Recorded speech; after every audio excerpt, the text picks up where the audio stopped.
Merhabalar. Yine hayli yoğun bir haftayı ardımızda bıraktık. Hukuk ve kanunun yerini genelgelerin ve fermanların aldığı ülkede Erdoğan'ın gece yarısı kararlarına yenileri eklendi. Adaletin olmadığı ülkede bir bakan daha gitti, yerine bir eskisi geldi. Medyaya milli değerler ayarı verildi. İşte 7 günün yaşananlarından seçtiklerimiz.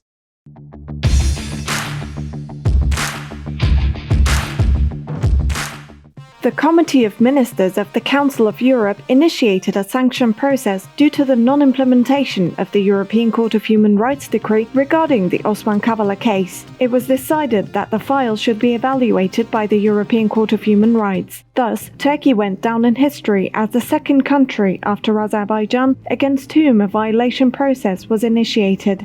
While Kavala said, "I hope that the evaluation of the European Court of Human Rights will contribute to the protection of legal norms regarding human rights in our country," Erdogan's response to the sanction process was, again, "We do not recognize it." If the European Court of Human Rights decree continues to not be implemented, Turkey may be the first country to be convicted for this reason. Minister of Justice Abdulhamid Gül resigned. Bekir Bozdağ, who had held the same position twice before, was appointed to replace him. It was claimed that the presentation of the footage of Istanbul Metropolitan Municipality Mayor Ekrem İmamoğlu, as he was followed through the CCTV cameras, was the last step that led Gül to resign. Gül has previously reminded the Interior Minister about the privacy of private life because of the images. After Gül left the seat, Bozdağ replaced him, the person who's remembered with unlawful decrees during the state of emergency. In other words, there is nothing new on the Western Front. The first presidential circular of 2022 was published in the official Gazette. Within the circular, titled Press and Broadcasting Activities, a new state of emergency was declared against the media. In the circular, it was instructed to introduce the new censorship practices with abstract and open to interpretation expressions such as national and spiritual values, social structure, national culture. In the circular, it was stated that open and covert activities aimed at wearing down our national and moral values and undermining our family and social structure are carried out through the media. And it was stated that the steps will be taken immediately to eliminate their destructive effects on society. All institutions and organizations were called to be vigilant in order to protect the national culture against alienation and corruption.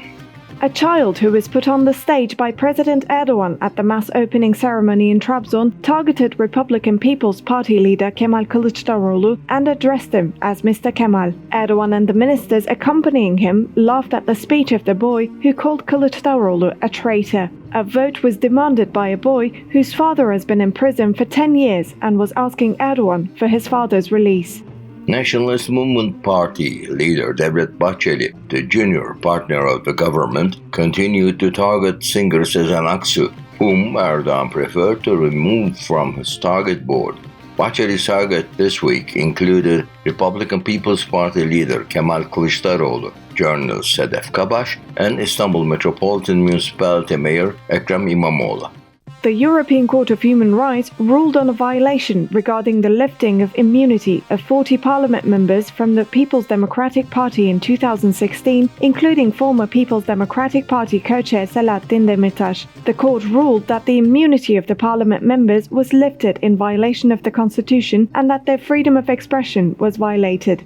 Said Erdal Dinçer, president of the Turkish Statistical Institute, was dismissed before the January inflation data were released. He was replaced by Erhan Çetinkaya. While 6 presidents of the Turkish Statistical Institute changed in 6 years, Dinçer did not even complete his first year in office at the Turkish Statistical Institute. Dinçer did not even complete his 1 year in the office at the Turkish Statistical Institute after he has come to the fore with discussions that the data he frequently announced in the recent years did not reflect the truth. Erdogan stated, Unfortunately, we will have to bear the hump of the accidental rise in inflation for a while. We've entered a period where every month will be better than the previous month. According to the Turkish Statistical Institute data, annual inflation was 48.69% in the first month of 2022. The Inflation Research Group, which was formed independently by academics and economists, announced annual inflation as 114.87%. The number of daily cases in the pandemic exceeded 100,000 and the number of daily deaths exceeded 200. Meanwhile, the Ministry of Health said there is no need to worry. The scientific world and the professional health organizations do not agree. We are dying because of the policies of the Ministry of Health, which does not take any precautions and leaves the pandemic to itself and does not care about public health, the organization stated.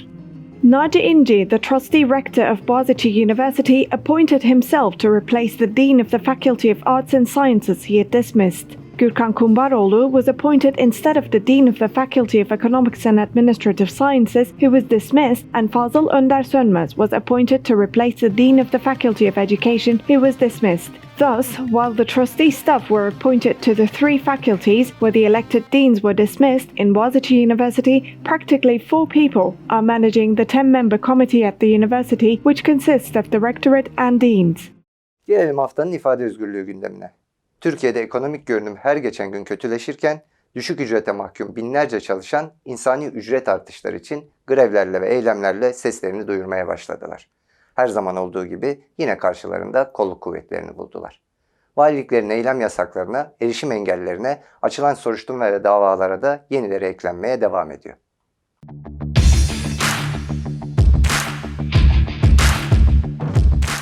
Workers of the Farplus automotive factory in Kocaeli, who were fighting for their union rights, started a protest in the factory for their dismissed friends. The police entered the factory and detained approximately 108 workers, including the managers of the United Metal and Labor Union. Kemal Yılmaz, the organizing secretary of the Warehouse, Port, Shipyard, and Marine Workers Union, and Betül Celep, an organization expert, were detained for the protests of Migros workers, who were fired for being union members in front of Migros CEO Tuncay Özilhan's house. In Adıyaman, a tradesman named Erdal Serbaş hung a banner in front of his workplace to protest the electricity price hike. Serbaş, who reacted to the electricity distribution company on the banner, was detained and the banner was seized. Teachers wanted to make a protest against the teaching profession law proposal discussed on the Grand National Assembly of Turkey, and they were prevented by the police. 30 villagers who opposed the cutting of trees for the marble quarry that will start operating in the Köprülü Canyon National Park area in Manavgat district of Antalya were detained. The protest ban, implemented in Van since 2016, is maintained by the government. The Van government declared a new protest ban on the pretext of providing national security. Governors in Siirt, Mardin, and Hakkari declared a continuation of protest and demonstration bans for another 15 days, citing the protection of public order, national security, and protections against the coronavirus outbreak. The Information Technologies Authority issued access bans against the websites of Yeni Yaşam Daily and the Kurdish-language Khwebun newspaper, Alın Teri, Kızıl Bayrak, and New Democracy newspapers, as well as the Kommun and Nujinha news portals. The police raided the building of the Diyarbakır branch of Human Rights Association. In the statement made by the association, it was announced that Ferhat Berkpınar, a member of the board of directors of Human Rights Association Diyarbakır branch, whose house was raided at the same time, was detained. During the raids carried out within the scope of an investigation carried by the Adıyaman Chief Public Prosecutor's Office, the activities of the association and the personal documents of its members were seized. A confidentiality order was issued on the investigation file, and the requests of the lawyers to meet with Berkpınar, who was under custody, were also rejected on the grounds that there was a meeting ban for the detainee. Journalist Sultan Eylem Keleş, who was prevented and detained by the police while following a protest held in Istanbul in 2020, was prosecuted on charges of resisting to prevent duty and insult. The first hearing of the case will be held on September 13th at the Istanbul 56th Criminal Court of First Instance. A new investigation law has been launched against Emine Şenyashar and her son Ferit Şenyashar, who have been on guard duty in the Urfa courthouse for months, after Emine Şenyashar's husband and two sons were murdered by the bodyguards and relatives of Justice and Development Party MP İbrahim Halil Yıldız in 2018. During the Justice Watch that lasted for more than 330 days, Mother Şenyashar testified 13 times and son Ferit Şenyashar 4 times.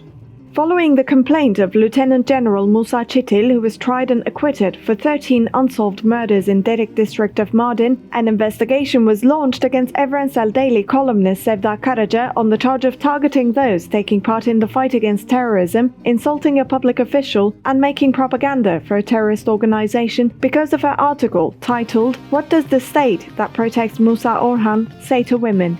An investigation was launched against Özgür Boğatekin, the news director of the Fırat Gerger Daily, following an anonymous denouncement against him based on the social media posts and the news about the bad experiences he had with the recent heavy snowfall. Within the scope of the investigation, the journalist is charged with making propaganda for a terrorist organization. 8 investigations have been launched against the journalist in the last year. Cin News reporter Nişmiye Güler was detained from her home in Istanbul as part of an investigation launched by the Diyarbakır Bismil Chief Public Prosecutor's Office. The journalist was accused of terrorist organization membership and making propaganda for a terrorist organization within the scope of the investigation and was released on the condition of judicial measures after testifying at the courthouse. Journalists Aydın Keser, Ferhat Çelik, Murat Ağırel, Barış Pehlivan, and Hülya Kılınç were sentenced to prison on charges of disclosure of information and documents related to intelligence activities due to news about a Turkish National Intelligence Agency member who died in Libya. The journalists' appeal against their sentence was denied by the 4th Criminal Chamber of Istanbul Regional Court. 4 musicians who were playing Kurdish music on Istiklal Street were subjected to verbal and physical violence by the police, who said, "This square, this place, everywhere is my territory, you can't do it," and their instruments were confiscated. Selim Öztürk, one of the detained musicians, said that he and 3 of his friends were fined due to disturbing the surroundings. Democratic Regions Party provincial co-chair Seval Gülmez was arrested within the scope of the investigation launched by Diyarbakır Chief Public Prosecutor's Office with the allegation of making propaganda for a terrorist organization after images taken at an event held at the Democratic Regions Party Diyarbakır Provincial Building were shared on social media. Gülmez was accused of the protests and events she participated in, the interviews she gave at events, and the books she had in her home, and was previously detained with a police operation in April 2021, being arrested on charges of terrorist organization membership. In the first hearing, held 5 months after her arrest, she was released. The appeal of Iranian refugee Esmail Fattahi, who was ordered to be deported for participating in the protests against the annulment of the Istanbul Convention, was denied by the Denizli First Administrative Court, who claimed that he posed a threat to public order and public security. Gelelim haftanın ifade özgürlüğü davalarından bizim seçtiklerimize.